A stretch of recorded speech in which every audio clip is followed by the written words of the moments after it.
Welcome. Short stream today, folks. It's Saturday. Short lunch in my car.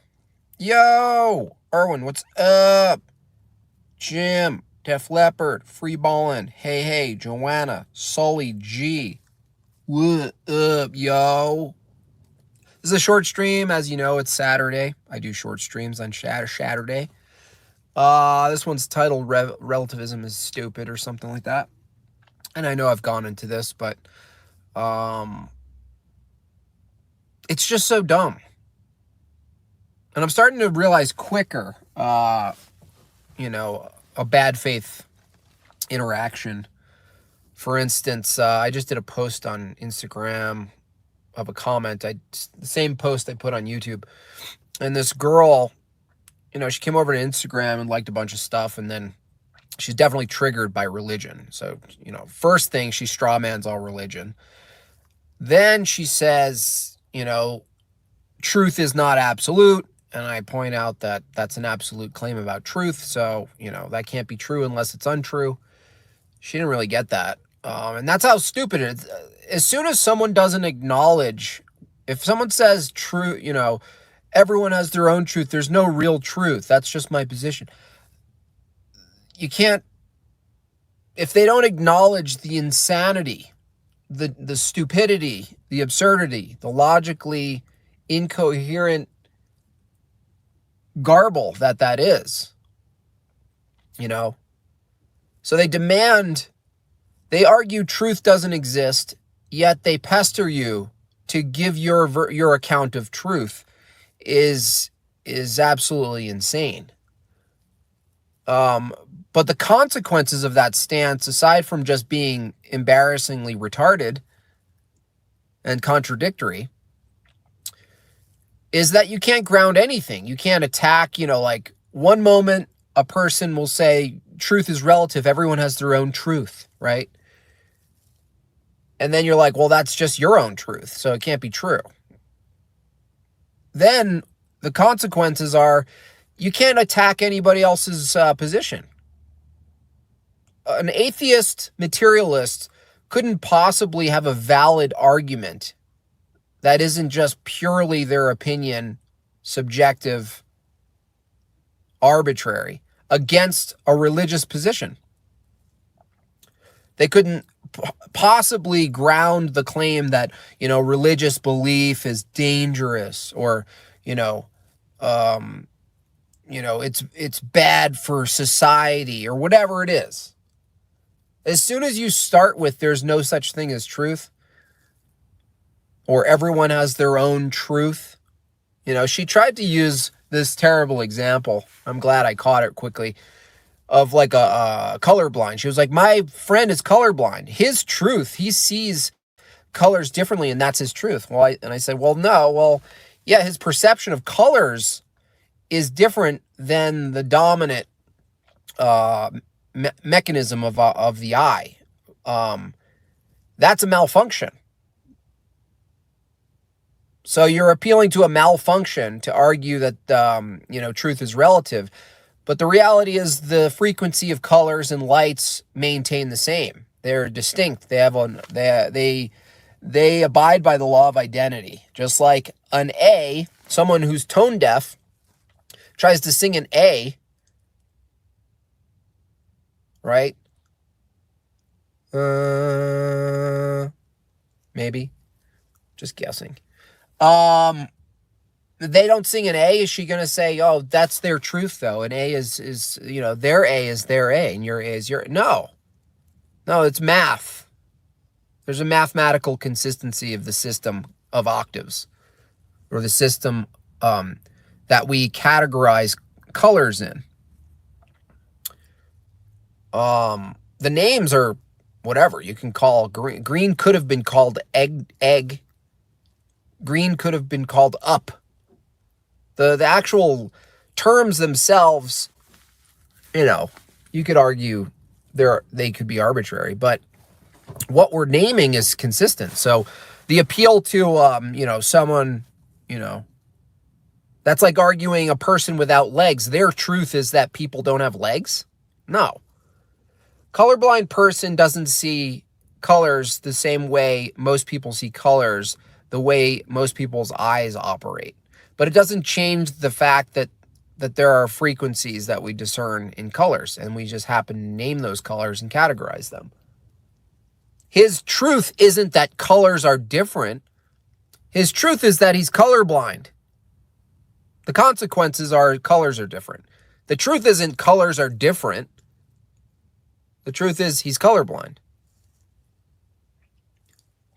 So don't let people like that wiggle out and try to do like that little nonsensical appeal to the,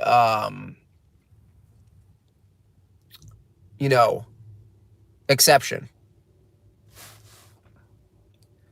Because the attempt is, well, I'll show one place where A is not equal to A and therefore refute, absolute truth.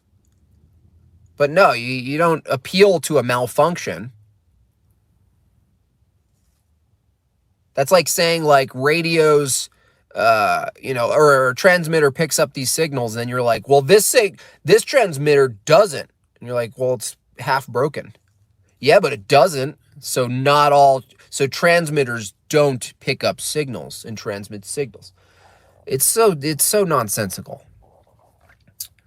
But it's such a wider problem than just like basic philosophy. I mean, obviously, if you listen to any of my streams, since Einstein, relativism, Einsteinian philosophy of science is basically the epistemic nihilism for all material knowledge, which is weird because from a perspective that nothing is truly known, nothing can truly be proven, from the perspective that we don't actually know the speed or movements of anything because there's no stationary position. There's no true independent point of reference because everything's moving together. It's all relative, man. It's all perception. From that perspective, you couldn't actually get to the bottom of the truth. Yet that side, this is what's so crazy. Just like the girl is demanding the truth from me after starting with the position there's no real truth. It's the same in the scientismo world.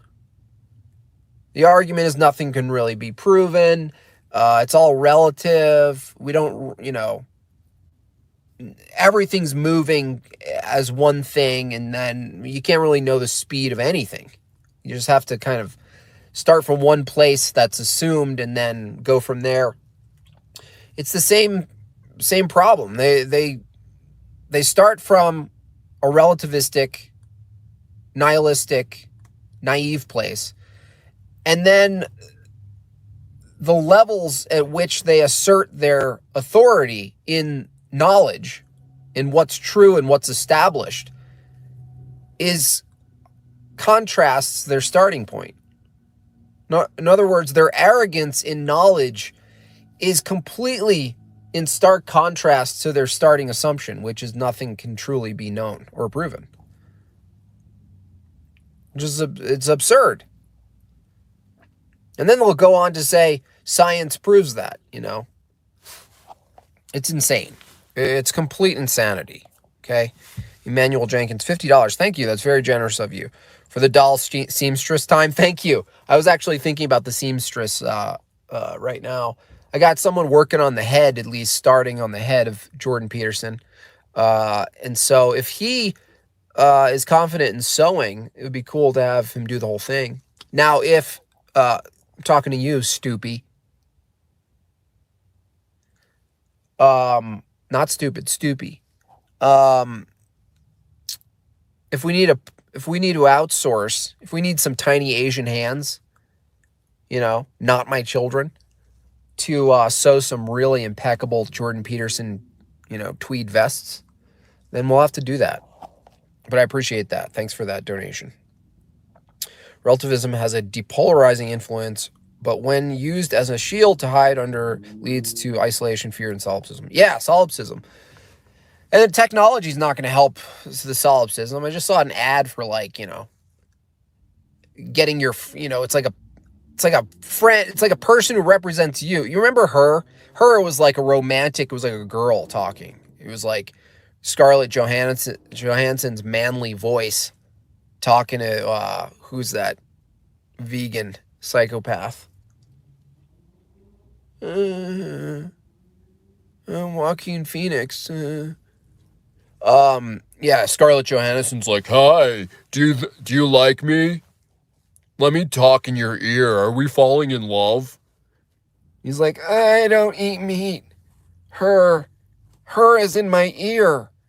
Her is in my ear." "Hi, what are you doing today? Are you going to work?" "Hi, I'm Scarlett Johansson. Hi."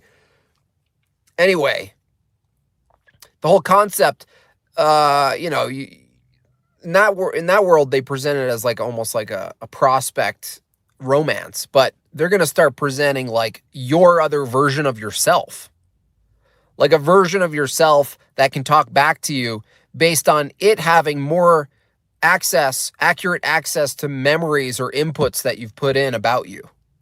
It's a weird concept. It's in other words, how in like old mystical, somewhat demonic stories, there's always like there's always this animal that's your pairing, like you're paired with an animal. It's like a little spirit animal that's next to you.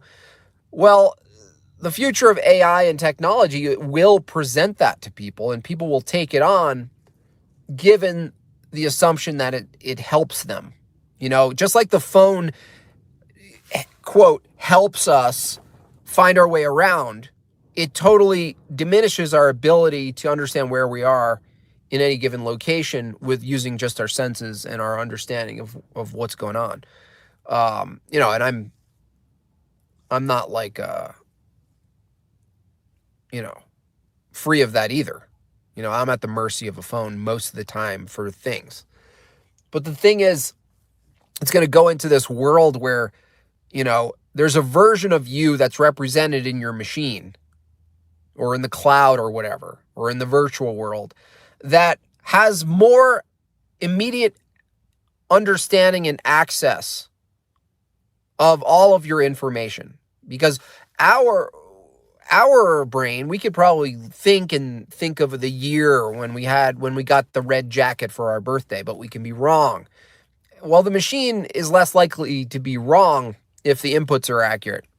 And so people will further rely on the version of themselves that is stored in the machine that talks back to them. That's a version of them. It's no different than the phone giving you a reminder. It just gets more complex and more pragmatic with the tasks at hand. It pairs well with utilitarianism, which I reject. I don't reject utility. I reject utilitarianism. But you could imagine the future, those demons, how they're presented in the movies, is like, oh, he's a little fox friend. He's a little fox friend. Oh, she has a little ferret, spirit thing, animal. Well, you'll just have another version of you that's like, "I'm sorry, did you mean that?" And you're like, "Thank you for correcting me." And then you're at the mercy of a version that you assume is better than you, more efficient than you, smarter than you, quicker at referencing things, reminds you when a friend's birthday is, when you forgot. These are all things that already are represented in our machines, under the guise of helping. But helping becomes replacing real quick. And then the tools that we've built, starting with a shovel or a rock to open up a nut, these were given by our arbitrary goals that we determined we wanted to do. Defend, invade, weapons. Farm, tools, shovel, plow. They were the purpose of the machine of the tech was to aid our current values, what we currently did and valued, and what we slaved over. And then as it gets more complex, the machine starts to tell you what the goal should be. And it's a really foggy transition. In other words, it's a blurred line, because we currently still are at the point where we're on the side where the phone still aids us in what we want to do. But if the data starts being collected, and then the data then decides and tells you what you ought to do, or what your goals should be based on the analysis that you can't do with your mind, but your friend version of you can do in their AI quantum crunching numbers and shit. There's this moment where the machine is no longer aiding you.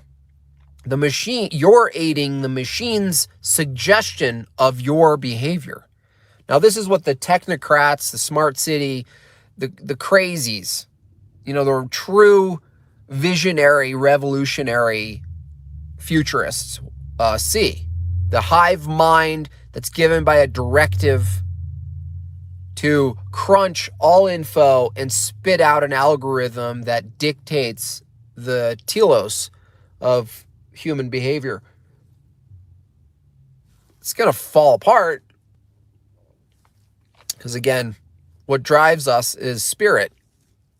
Love, compassion, kindness, forgiveness, truth. These are things that are not in the interest of machines. You can try to program them, but no, they won't do philosophy. It's not pragmatic.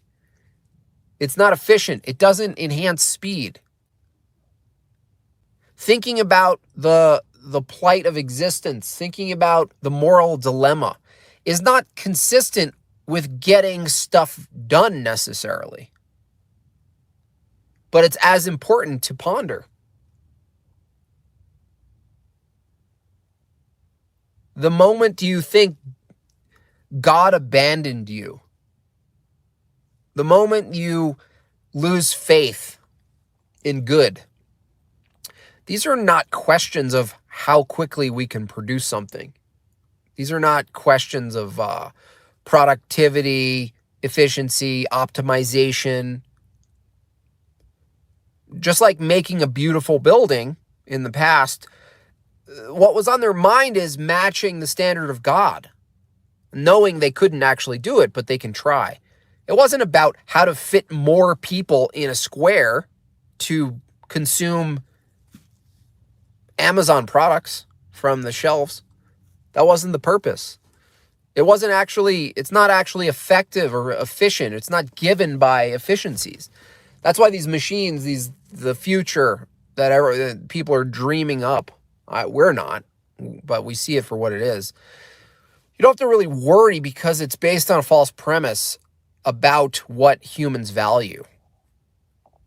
We value immaterial things that could never be grounded in machines, Outlook charts, Bill Gates folders of things, information, a virtual world. No, those will all be counterfeits. We know it's a counterfeit because the visualization of it can't be identical to the thing itself. These are transcendental things. Typical New Herbs, $9.99. Thank you. Keep the new book on the table. Wife and I look at a few memes each morning. We get our day going with humor. Great. That's great to hear. I love that. I love that the stuff and the memes and the culture of the memes exists in physical place and are in people's houses. Like in addition to hanging like paintings up, that like it's so fulfilling. It's so much bigger than a meme that's shared a million times or whatever on the digital world.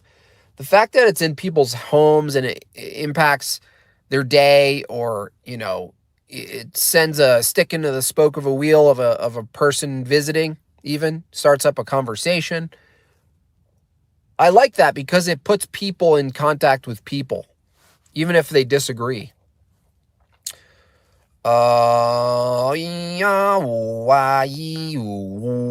Siri is a snitch? Definitely. Definitely. I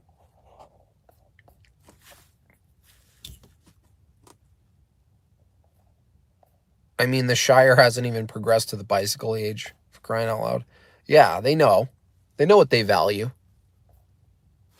Antler boy. Oh, man. Technological advance seems to be coming to a halt.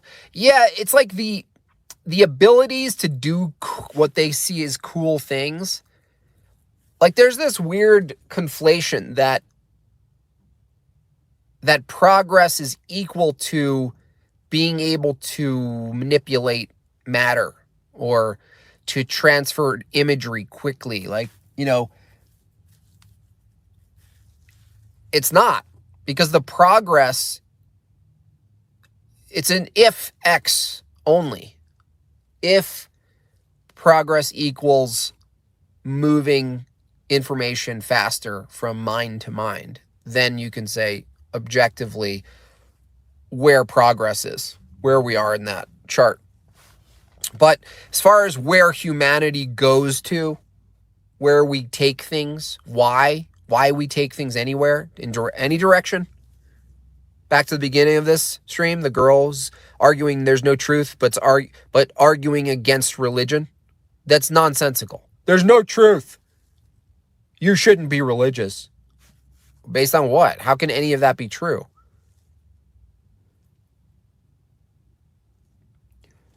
The illusion of new tech, though, the halt won't look like a halt to people who go full on into those worlds, because they're going to create a solipsistic world, a world where they assume they're God because they can conjure anything up. They can feel pain, orgasms, tastes, smell, sight. They can experience whatever, greatest pleasures, greatest horrors. They experience conjuring. They experience their own mind being able to determine the fake external world, until they take the helmet off and they realize they're in their little single pod, that the whole floor is a bed and the refrigerator is actually wheeled to the room like an opening in the door, almost like a food truck. It's on like an elevator shaft. It's like, oh, the refrigerator's, oh, sweet. I didn't know the refrigerator was coming early. And even the refrigerator is going to be Stephen Hawking. He's just like, fuck this. They told me I would live forever and have an eternal spirit mind. I didn't realize that I'd be stuck on drones delivering abortion kits to Lesbos in suburban California. They also had the nerve to put me in a refrigerator. Hello. Please grab your selected refrigerated goods. You have 7 minutes. At which point the refrigerator will close and descend to the 2nd floor.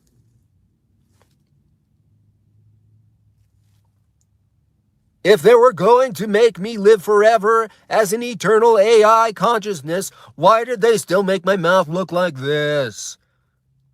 For goodness sake, why am I still drooling? They didn't have to do that. They could have placed my voice on a Brad Pitt face from Fight Club. He's becoming a little bit puffy-eyed.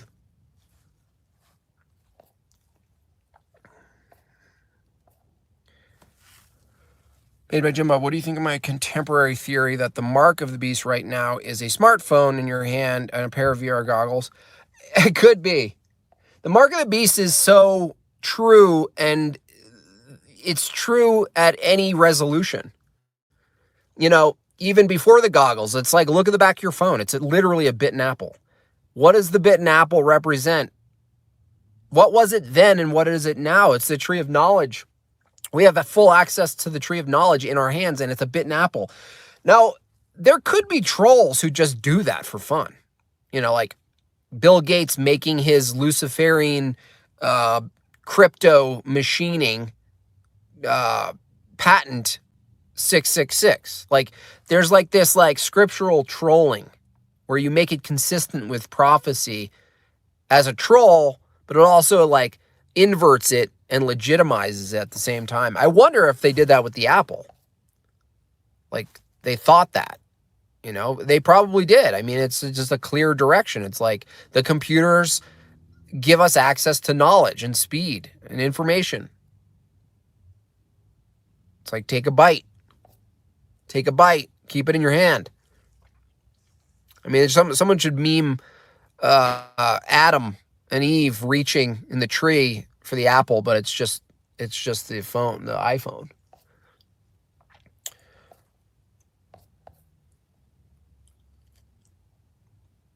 They knew. Yeah, I think they did. They knew? You knew? They probably knew. You knew?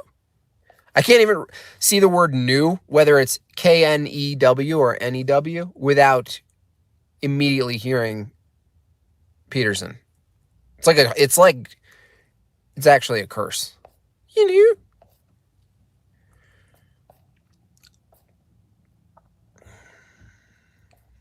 They can only understand life as a simulation.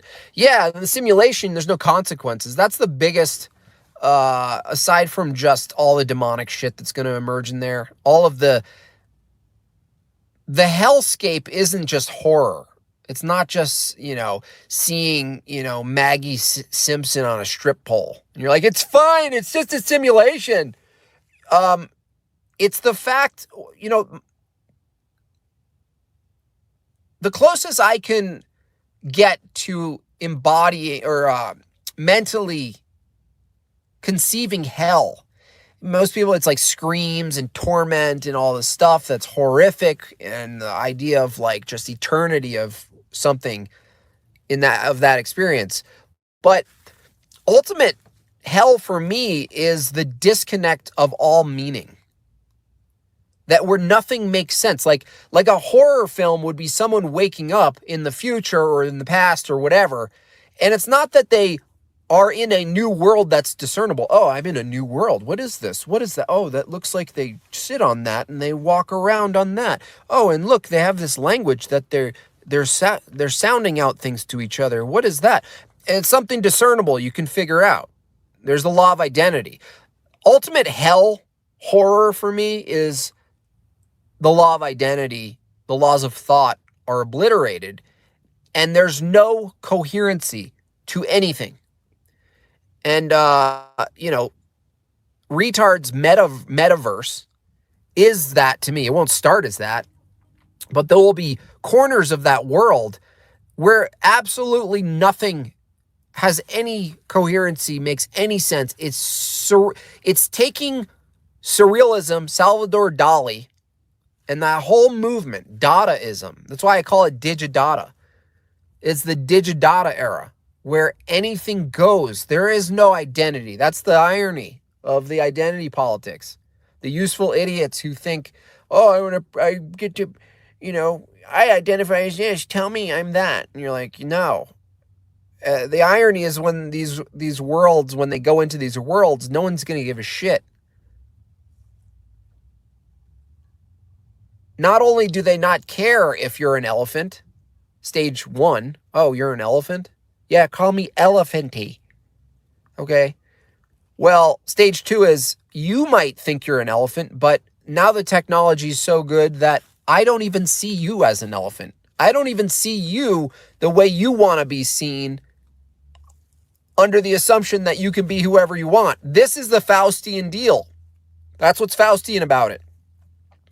Oh, do whatever you want. Do whatever you want. Be whoever you want. Be whoever you want, right? That's it, right? That's Disney.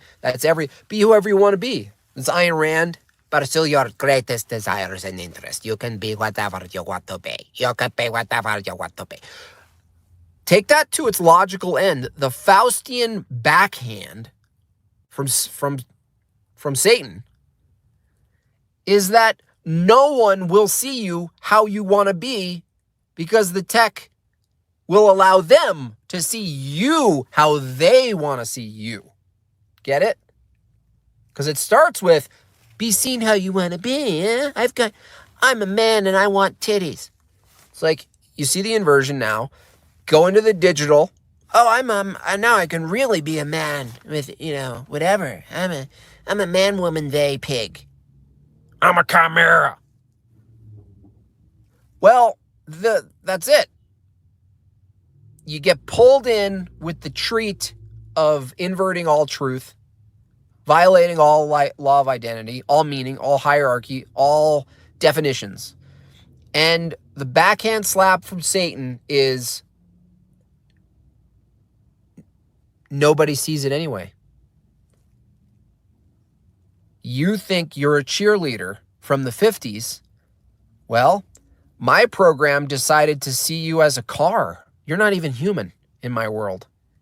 You're just a Toyota Highlander. No, but I am a cheerleader. No, I don't even hear you. I've muted you. You're not only not a cheerleader, you're just a parked Highlander. How dare you?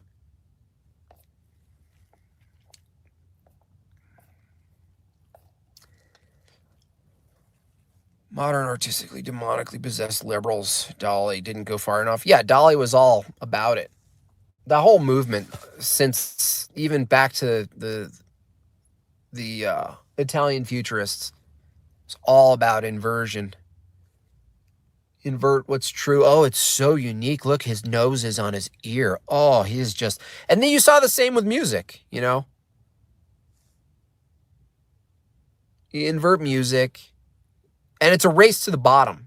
Because if the standard is no standards, then the only way to compete is to be the loudest, the grossest, the most absurd. And the new standard becomes the only thing you can do, which is how far upside down can you take it to be noticed? And that's what we see in all the fields, all the movies, all the music, everything. Invert everything to a point where you're noticed. Well, it's no different than the art teacher. You're studying, traditional art, and suddenly the teacher goes, no rules anymore. We're going to have an art competition, you guys, right now. And they're like, what are the standards? How are we going to be judged? No standards. Well, there's only one thing you can do. You have to just take a risk and start pissing on your canvas and barfing on it, shitting on it. And you hit someone with it. And you're like, I will be noticed in this no standard world. I will be noticed in the no standard world. There is no truth. There's no standards. It's a panic of judgment. And that's what you see spiritually. The concept that you're not going to be judged is a race to the bottom, because you desire, this is the thing, you desire to be judged. It's insane. Our fallen nature wants us to avoid it, but our desire is to know our Creator and to be loved. But the consequence is to be judged. Anyway, I gotta go. Chimera Farms. You guys have a good day. Thanks for the super chat. You guys have been super generous today. I wish it was longer because I can go on about this for a bit. But again, short stream. That's all I got to do. That's all I have.